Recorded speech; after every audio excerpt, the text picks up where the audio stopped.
गिरिजा के घर में उसके पति श्रीकांत और बेटा कमल रहते थे।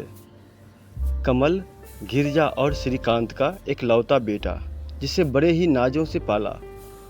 मामूली नौकरी में होने के बाद भी श्रीकांत ने बेटे की हर जिद और इच्छा को पूरा किया।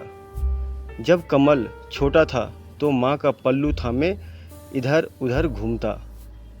अब कमल 22 साल का हो गया। जब से कमल समझदार हुआ और अलग कमरे में सोने लगा, तब से गिरिजा रात को सोने के पहले कमल के कमरे में जाती।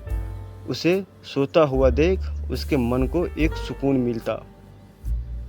कभी कमल पढ़ाई करता रहता तो गिरिजा को देख उसे अपने पास बैठा लेता। कुछ देर दोनों माँ बेटे बातें कर लेते। कमल की कुछ दिनों पहले नौकरी लग गई थी। कमल को अच्छी खासी तनख्वाह मिलती। धीरे धीरे कमल तरक्की की सीढ़ियां चढ़ने लगा। अपने बेटे की तरक्की देख दोनों पति पत्नी बहुत खुश थे। अब गिरिजा घर में बहू लाना चाहती थी।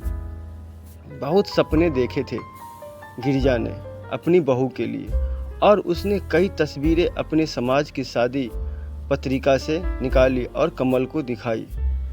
कमल ने डिम्पल को पसंद किया। जल्द ही कमल और डिम्पल का बातें करने का सिलसिला शुरू हो गया। धीरे धीरे कमल डिम्पल के प्रेम में डूबने लगा था। रात को भी ऑफिस से आने के बाद खाना खाकर अपने कमरे में चला जाता। अपने माता पिता के साथ बैठता ही नहीं। सुबह भी डिम्पल के फ़ोन से शुरू होती। गिरिजा को ये सब अच्छा नहीं लगता, क्योंकि उसका बेटा जो मामा करता नहीं थकता था, वो शादी के पहले ही डिम्पल के गुणगान करने लगा था। एक दिन रात को सोने से पहले गिरिजा कमल के कमरे में गई। कमल डिम्पल से फ़ोन पर बातें कर रहा था। गिरिजा को देख कमल ने अचानक से कॉल काट दिया और बोला, माँ तुम इस समय? गिरिजा ने कहा, हाँ मैं देखने आई थी तू सो गया या नहीं। उधर अचानक से कॉल कट हो जाने से डिम्पल परेशान हो गई और कमल को कॉल करने लगी।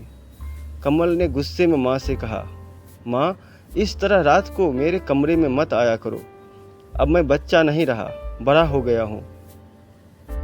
नम थी अपने साड़ी के पल्लू से आंख पोंछने लगी तो ये देख श्रीकांत ने पूछा, क्या हुआ? गिरिजा ने सारी बात श्रीकांत को बता दी। ये सुन श्रीकांत ने कहा, तुम भी ना? अरे भूल गई क्या अपने जवानी के दिन? किस तरह हम छुप छुप कर बातें करते थे, फिल्म देखने जाते थे, शादी के पहले एक दूसरे के साथ समय बिताते थे। अब तुम्हारे बेटे की सगाई हो गई है। उसे नौकरी के साथ साथ डिम्पल को हमें सबको समय देना होता है, इसलिए कह दिया होगा उसने ऐसा। उसकी भी अब प्राइवेसी है, समझी ना? गिरिजा ने हाँ में सर हिलाया। समय बीता। डिम्पल शादी कर घर आई। कुछ दिन के बाद कमल ऑफिस से आया और उसने बताया कि उसे ऑफिस की तरफ से विदेश जाने का मौका दिया जा रहा है। ये सुन सब बहुत खुश हुए, पर गिरिजा को खुशी नहीं हुई। कमल और डिम्पल विदेश चले गए। पहले रोज़ डिम्पल कॉल कर लेती थी। कमल भी अपने माँ बाबूजी से बात कर लेता, पर फिर सप्ताह में एक बार कॉल करने लगे और धीरे धीरे महीने में एक बार। यदि गिरिजा कॉल करती तो कमल कह देता व्यस्त हूँ, पर फिर भी अपने मन को मार कर गिरिजा रोज़ दिन में एक बार कॉल कर ही लेती थी। गिरिजा उदास सी रहने लगी। जिस बेटे को प्यार से पाला पोसा, उसने उन्हें दूध में से मक्खी के जैसे निकाल फेंका। पर श्रीकांत उसे समझाया ताकि आज कल का जमाना ही है ऐसा, पर गिरिजा श्रीकांत की बात को नज़रअंदाज कर मन ही मन दुखी रहती। कमल और डिम्पल को विदेश गए 2 साल होने आ गए थे, पर वो एक बार भी घर नहीं आए। 2 साल से घर में कोई पकवान तक नहीं बना। श्रीकांत कभी कहता कि खीर कचौरी पूरी बना लो, तो गिरिजा चिढ़ कर कहती, यहाँ बेटा हाथ से चला गया और तुम्हें पकवान खाने हैं। वो था तो यहाँ घर जैसा लगता था, अब तो जीवन वीरान सा हो गया है। बेचारे श्रीकांत कुछ कह नहीं पाते। बाजार से जाकर जो मन करता खाने को ले आते, पर बाजार के पकवानों में वो स्वाद कहाँ जो पत्नी के हाथों में। श्रीकांत के रिटायरमेंट का दिन करीब आ गया था। गिरिजा ने कमल को कॉल कर कहा, बेटा परसों तेरे पापा का रिटायरमेंट दिवस है। उसके उपलक्ष्य में उनका सम्मान समारोह रखा गया है, इसलिए तू वीडियो कॉल कर लेना, तेरे पापा को अच्छा लगेगा। कमल ने कहा, ठीक है माँ। सम्मान समारोह के दिन बड़े ही अच्छे से श्रीकांत का स्वागत हुआ। पूरे स्टाफ ने श्रीकांत की तारीफ की। गिरिजा बार बार फ़ोन देख रही थी कि कमल और डिम्पल कॉल करेंगे। सम्मान समारोह खत्म हो गया, पर बेटे बहू का कॉल नहीं आया। गिरिजा ने श्रीकांत से पूछा, देखो जरा आपके मोबाइल पर कमल का मिस्ड कॉल हो। श्रीकांत ने कहा, कोई मिस कॉल नहीं है। तुम झूठी उम्मीद करना छोड़ दो। देखो गिरिजा, मैं तुम्हें कब से समझा रहा हूँ, तुम बेटे बहू से आस लगाए बैठी हो और अपना दिल दुखाए जा रही हो। मन ही मन दुखी होना छोड़ दो। वो वहाँ तुम्हारे बारे में सोचते होंगे क्या? नहीं ना, वे तो वहाँ खुश होंगे। तो तुम यहाँ क्यों अपना जीवन बर्बाद किए जा रही हो? बेटे बहू के चक्कर में अपनी जान सुखाए जा रही हो। अरे बहुत से लोग बे औलाद रहते हैं, तुम भी सोच लो, जैसे तुम्हारी कोई औलाद ही नहीं है। गिरिजा ने कहा, कैसी बातें कर रहे हो? औलाद कैसी भी हो, मोह खत्म नहीं हो सकता। तुम बन जाओ निर्मोही, मैं नहीं बन सकती। श्रीकांत ने कहा, तो जीती रहो घुट घुट कर बेटा बहू के चक्कर में। ऐसा ना हो अपने पति के प्रेम को भी खो दो। गिरिजा चुप रही। क्या तुम्हें कुछ समझ नहीं आया? रिटायरमेंट के बाद सरकारी क्वार्टर खाली करना था। श्रीकांत ने अपनी जमा पूंजी से कॉलोनी में एक छोटा सा घर खरीद लिया।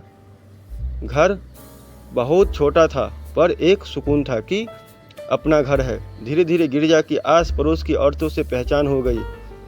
सामने एक बड़ा सा गार्डन था, जहाँ बहुत से श्रीकांत और गिरिजा के हम उम्र लोग वॉक पर आते थे।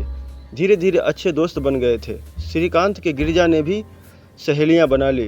बातों बातों में उसे पता चला उसके घर की समस्या तो कुछ नहीं है, दूसरे औरतों तो और भी ज़्यादा अपने बहू बेटों से परेशान है।